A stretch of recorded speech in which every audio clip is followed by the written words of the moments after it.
Mudbone's Garage. You can tell I'm serious today. It's Saturday morning.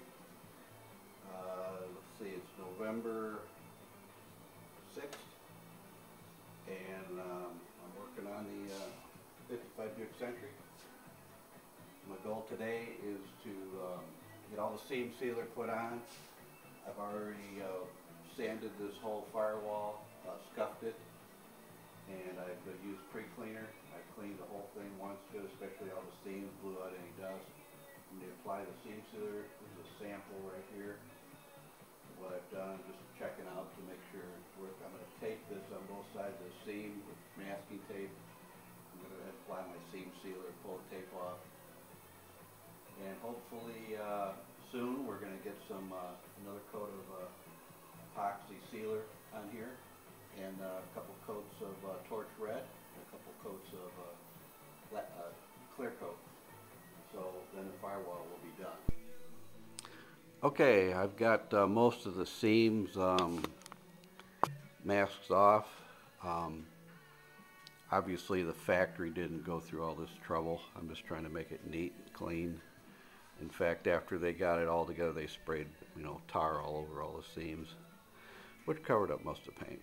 But actually, very little of this is going to be showing up in this area, this area, this area here, and some of that will be showing. This is going to be all covered. This is going to be covered. So there's really not a lot going to show, but as you can see, I do have it supported by my homemade body lift system here, because I no longer need the rotisserie. So it's coming along, and I'm going to get some seam sealer on it now, and we'll see what that looks like. Okay, I'm going to apply some seam sealer here. This stuff dries super fast, so I just pull a little bit out of the can at a time. And I got some disposable brushes. Try to dab it in there as fast as I can. And then I go over it with my finger. I've tried everything else, that's the only thing that really works good is your finger.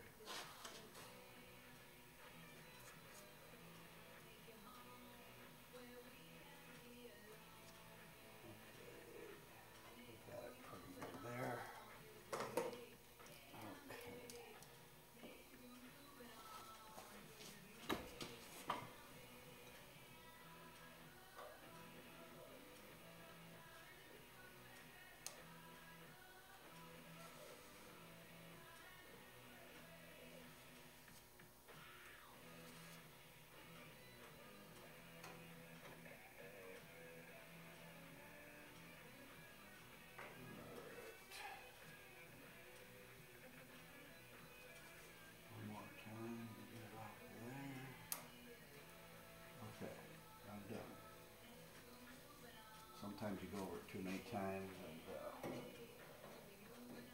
it just makes it worse. So as soon as you get it on there, you want to pull your tape off, and there you go, you got a seam seal. Obviously at the factory they just spray it all over the place, and nobody's ever going to see this, but it doesn't take more than a couple seconds to tape it off and do it right. So there you go.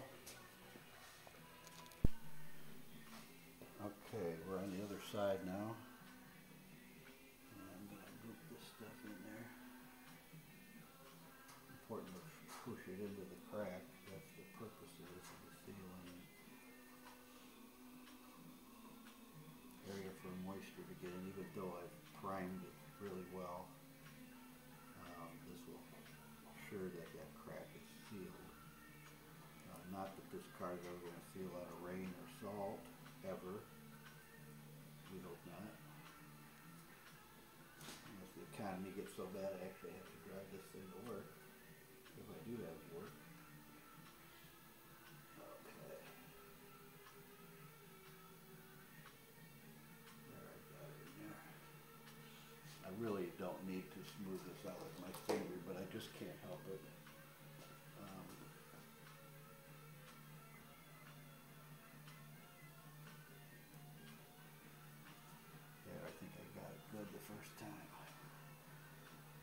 do it, the better you get at it. Okay, peel back the tape. Voila. One more down. Okay, I've got the sealer on. Like I say, this is just to seal up the seams if water or anything were to get in there. This took several hours to do because the product dries so quick you can only do 6-7 inches at a time to get it smoothed out. So you can only remove a little bit from the can at a time, otherwise you'll ruin the whole thing. So basically that's done. This is going to dry for quite a while, so it's completely dry. I'll knock off any rough edges where they're actually going to show, and then we'll get the sealer on and the paint, and then I can progress. Alright, the firewall is I masked off everything I didn't want painted. I even plugged all the holes so we wouldn't have any air turbulence back there, maybe bring up some dust. So all the holes are plugged. It's been wiped down with wax and grease remover. It's been air dusted and it's been tack rigged. So it's pretty much ready to go. So I'm going to start putting on the DP50 LF as a sealer, and we're going to follow that up with torch red.